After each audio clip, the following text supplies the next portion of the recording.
आइए दोस्तों, आज हम जानेंगे अम्ल एवं क्षार की परिकल्पना के अंतर्गत लक्स फ्लड की अम्ल क्षार अवधारणा को।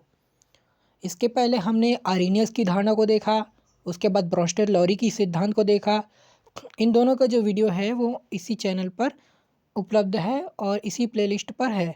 ठीक है, तो अब अगला देखते हैं हम लक्स फ्लड की अम्ल क्षार अवधारणा को और इसकी उपयोगिता भी देखेंगे और सीमा भी देखेंगे। तो सबसे पहले हम देखते हैं इसकी अवधारणा को। तो यह जो अवधारणा है, सबसे पहले इसकी परिभाषा देख लेते हैं, उसके बाद समझेंगे। तो इस अवधारणा के अनुसार जो पदार्थ ऑक्साइड आयन को ताकता है वह क्षारक है, वह जो ऑक्साइड आयन ग्रहण करता है वह अम्ल कहलाता है।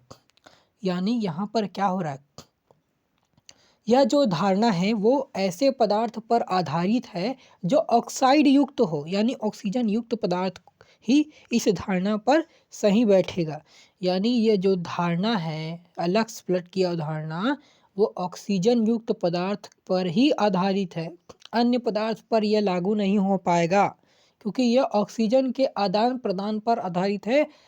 ठीक है, और ऐसे पदार्थ जिनमें ऑक्सीजन युक्त पदार्थ ना हो, मतलब जो ऑक्सीजन न ग्रहण करेगा न त्यागेगा, न ऑक्सीजन है, तो ऐसे पदार्थ पर यह धारणा जो है काम नहीं करेगा। ठीक है, तो इस धारणा में क्या बोला गया है कि ऐसे देखो, ऐसे ऑक्सीजन युक्त पदार्थ जिसमें वो जो पदार्थ है अपना ऑक्सीजन को त्याग देता है, यानी किसी अन्य पदार्थ को दे देता है, तो जब त्यागता है अपना ऑक्सीजन तो वो जो पदार्थ है वो क्षारक होता है। और जो पदार्थ उसी ऑक्सीजन को लेगा, यानी किसी अन्य पदार्थ से जो त्यागा हुआ ऑक्सीजन को लेगा, तो वो जो पदार्थ है वो अम्ल कहलाएगा। यानी ऑक्सीजन जब ग्रहण करेगा तो अम्ल कहलाएगा और ऑक्सीजन को देगा तो क्षारक कहलाएगा।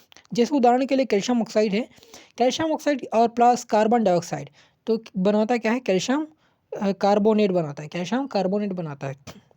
अब यहाँ पर क्या होता है, कैल्शियम ऑक्साइड जो है वो ऑक्सीजन को क्या करता है, त्यागता है और कार्बन डाइऑक्साइड को देता है, तो कार्बन डाइऑक्साइड उसको लेता है, तो कार्बन डाइऑक्साइड लेता है इसलिए वो क्या है, अम्ल है, और कैल्शियम ऑक्साइड जो है वो देता है इसलिए क्या है, वो क्षारक है।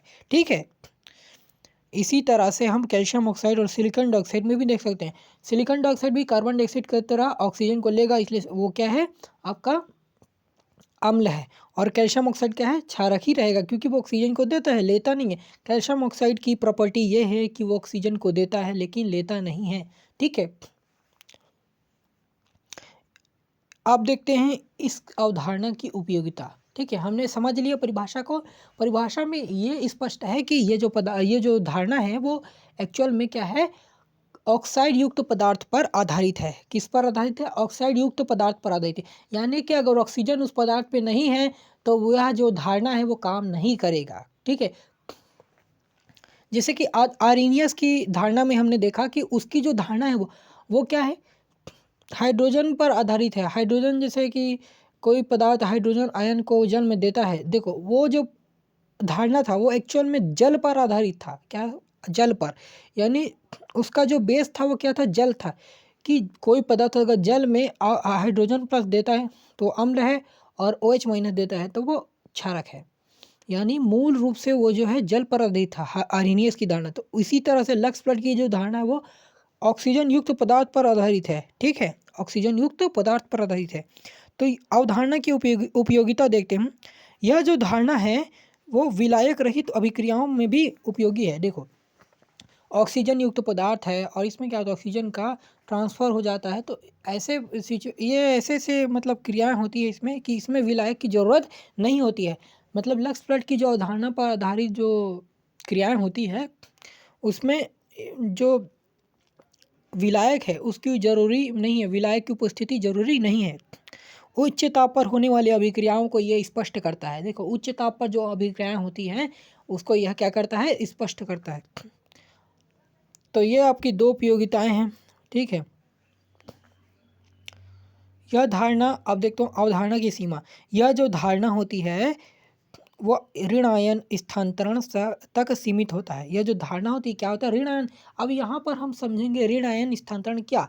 यहाँ पर जो ऑक्सीजन का ट्रांसफ़र हो रहा है, ऑक्सीजन का क्या होता है, आदान प्रदान होता है, तो ऑक्सीजन क्या होता है, एक ऋण आयन युक्त पदार्थ होता है। देखो नीचे में मैंने लिखा है calcium oxide plus carbon dioxide, उसके बाद क्या हुआ है, जस्ट नीचे में देखो सबसे लास्ट में कैल्शियम 2+ में टूट गया, ठीक है। कैल्शियम ऑक्साइड को अगर 2 भाग में तोड़ोगे तो कैल्शियम 2+ बनेगा और प्लस ऑक्सीजन 2- बनेगा, यानी ऑक्सीजन पर माइनस चार्ज रहता है। क्या रहता है? माइनस चार्ज रहता है। इसीलिए कहा गया है कि यह जो धारणा है वो ऋण आयन स्थानांतरण, क्योंकि ऑक्सीजन आयन का क्या होता है? स्थानांतरण होता है। किस पर स्थानांतरण होता है? ऑक्सीजन आयन का स्थानांतरण होता है, किसी अन्य पदार्थ का स्थानांतरण नहीं होता है। तो ऑक्सीजन का स्थानांतरण होता है, इसलिए वो क्या है? ऋण आयन युक्त पदार्थ है। इसलिए यह जो धारणा है वो ऋण आयन स्थानांतरण तक सीमित होता है, ऐसा बोला गया है। दूसरा है, यह केवल ऑक्साइड युक्त पदार्थ के लिए लागू होता है। देखो मैंने बताया ना, ये जो धारणा है वो ऑक्सीजन युक्त पदार्थ यानी ऑक्साइड ऑक्साइड जो पदार्थ होते हैं उस पर ही लागू होगा, किसी अन्य पदार्थ पर ये जो धारणा है वो लागू नहीं होगा, ठीक है।